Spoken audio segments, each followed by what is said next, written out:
จนจิตมาសូមព្រះអង្គការពាររក្សាមើលថែស្រោចស្រង់ទាំងដីខ្មែរឲ្យរួចផុតពីសង្គ្រាមព្រះយេស៊ូវអើយ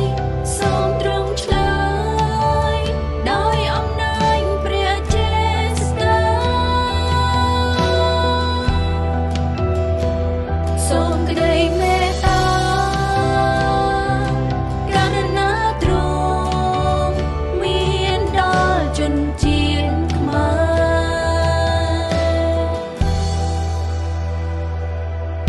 បងប្អូនអើយចូលយើងរួមចិត្តគ្នាអធិដ្ឋានសូមសេចក្តីសុខសាន្តសម្រាប់ជនជាតិខ្មែរសូមព្រះអង្គការពាររក្សាមើលថែស្រោចស្រង់ទឹកដីខ្មែរឲ្យរួចផុតពីសង្គ្រាមព្រះយេស៊ូវអើយសូមទ្រង់ឆ្លើយដោយអំណាចព្រះចេស្តា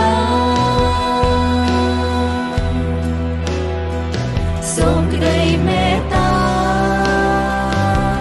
ករុណាទ្រង់